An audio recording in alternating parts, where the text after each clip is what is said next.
arrin baa dhacday. Bismillaahi raxmaani raxiim. Live-ka aniga waxaan usoo galay hadda inaa arrin fariin ah aan halkan ka diro. Fariintaana waxay khusaysaa qof walba oo reer Jabuutiya.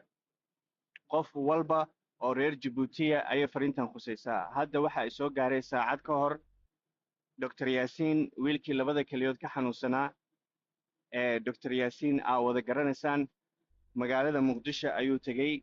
Xamar buu joogaa. Isagoo hadda maqaaxi hor fadhiya ayaa xabad lagu dhuftay, wadnaha lagaga dhuftay. xabadda qofka ku dhuftay garan maayo sababta keentay. Sababta xabadda loogu dhuftay ma aqaano. Qofka ma qof ay isqabteenba, ma qof ay isdagaaleenba, ma qof maaragtay rabay inuu dhacaba, ma garanayo sababta. Soo dhammaan waxaa idinka codsanayaa qof walba oo reer Jabuutiya, Dr. Yaasiin cisbitaalku hadda uu joogaa. Xabad baa wadnaha kaga dhacday, ma dhimanin oo maxaan ku rahaa wuu nool yahay. Live-ka intaanan soo gelin ka hor daqiiqad ka hor baan la hadlay, video call kala hadlay isagoo dhakhtarka yaala. Wax badan iima sheegin oo markaan isla wareyso sababta keentay in xabadda lagu dhufto. Wuxuu igu yidhi askari ayaa xabada iiga fakatay. qof xabada kaga fakanayso I don't know, ma garan karo. Anoon laakiin aan sii wareysanin oo oranin sababta uu kaaga fakatay maxaa isku keenay. waayo qof meel iska fadhiya oo hotel iska hor fadhiya askari intuu iskaga yimaado xabad iskagama fakanayso. Ma garanayo sababta ka dambaysa. Ma qof ay isdagaaleenba, ma qof ay muran dhex marayba, ma qof maaragtay rabay inuu dhacaba, ma qof rabay inuu si kale u maaragtay u dhibaateynayaba. Informationkaasoo dhan hadda ma bixin karno. Anoo la hadlaya isla markiiba wadnaha xanuun yidhi dhakhaatiirtu u yaray. Dhakhaatiirtii baa markiiba taleefonka wuu damiyey. insha allah adiga saacadaha soo socda haddii ilaahay uu ka badbaadiyo oo xoogaa uu caafimaadkiisa uu xoogaa uu okay noqdo. insha allah isaga ayaa waxaa laga yaabaa wixii update cusub ee soo kordha waa idinla soo socodsiinayaa. laakiin fariintan waxaan rabaa inaan reer Jabuuti u diro. qof waloo reer Jabuutiya oo Dr. Yaasiin garanaya ama taleefon ka haya, la xiriira safaaradda Jabuuti ee Muqdisho ku taalo. wiil reer Jabuutiya ayaa xabad lagu dhuftay cisbitaalka yaala, wadnaha xabadi kaga taalaa. qof walooba safaaradda reer Jabuuti haddaa garanaysaan oo ku taala Muqdisho, la xiriir u gudba informationkaas. Dr. Yaasiin wiil muwaadin reer Jabuutiya ayaa xabad wadnaha lagaga dhuftay, dhakhtarku yaalaa, emergency-gu yaalaa, wadnahayna xabaddu kaga dhacday. ha la xiriiraan qofkii faamiligiisa garanaya, qof walba oo faamiligiisa garanaya reer Jabuutiya oo Dr. Yaasiin garanaya faamiligiisa ama hooyadii ama aabihii ama faamiligiisa ama close families, ha la xiriiro, ha u sheego Yaasiin inay xabad wadnaha lagaga dhuftay oo cisbitaalka emergency-ga uu yaallo. intaas baan rabaa inaa ii dubtaan. fariintaas baan rabaa inaa meel fog ii gaarsiisaan si dad badani u arkaan. waxaa laga yaabaa inay videogaas arkaan dad badan oo garanaya oo reer Jabuutiya oo garanaya Dr. Yaasiin faamiligiisa ama ehelkiisa ama qaraabadiisa garanaya. marka intaas baan rabaa aan u soo galay live-ka inaad ii share garaysaan. qof walowba haddii aad Yaasiin Dr. Yaasiin number ka haysid, haddii aad faamiligiisa number ka haysid, haddaa hooyadii number ka haysid, haddaa aabihii number ka haysid, haddii safaaradda Jabuuti aad number ka haysid, please and please la contact garee.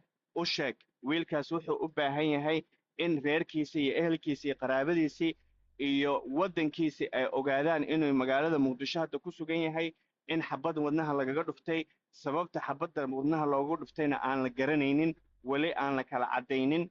cisbitaalkana uu hadda ku jiro. video call aan 1 minute ka hor intaana live-ka soo gelin ka hor aan ku hadlayay. wareysaan isiri qofka xabadda kugu dhuftay wuxuu igu yidhi askari baa xabad igaga fakatay. laakiin xabad iska fakanayso qof meel iska fadhiya oo hotel iska fadhiya intuu askari u yimaado xabad iskaga fakanayso, it doesn't make no sense, macquul maahan. marka waxaan dhammaantiin idinka codsanayaa inaa messagekan dhammaan cid kasta oo reer Jabuutiya oo Dr. Yaasiin garanaysa, ehelkiisa iyo qaraabadiisa garanaysa, in aad la xiriirtaan. inaad la xiriirtaan safaaradda Jabuuti ee Muqdisho ku taala. inaad la xiriirtaan inkastoo xilli dambe ay tahay. qofkii la xiriiri karaya oo wargelinaya in muwaadin reer Jabuutiya oo labada keliyood ka xanuunsan Dr. Yaasiin la yidhaahdo magaalada Muqdisho dhexdeeda xabad wadnaha lagaga dhuftay. oo cisbitaalka emergency-ga uu yaalo ehelkiisa iyo qaraabadiisana la sheergareeya maxaan ku rahdaa safaaradda Djibouti ee Soomaaliya fadhidana la sheergareeya cid walba oo arrintaas maxaan ku rahdaayey maxaan ku rahdaa kala xiriiri karta Dr. Yaasiinna sidii aad fariintaas ama message-kaas u gudbin lahaydeen falowgiina qabtay intaas baa rabay dhammaan editorada inta duubtay insha Allah Dr. Yaasiin ku taagereeya igu soo taagereeya repost baan wada taabanaynaa si ay meel fog u gaadho insha Allah wax kale aan dhaho ma garanayo wallahi it's very sad Dr. Yaasiin ma garanayo information dheeraada ma bixin karo faahfaahin dheeraada ma bixin karo sababta xabadda loogu dhuftay ma sheegi karo cidda xabadda ku dhufatay ma sheegi karo ma qof oo ay murmeen oo is afdhaafeen oo ama ay dagaalameen ba maaha ma caddayn karo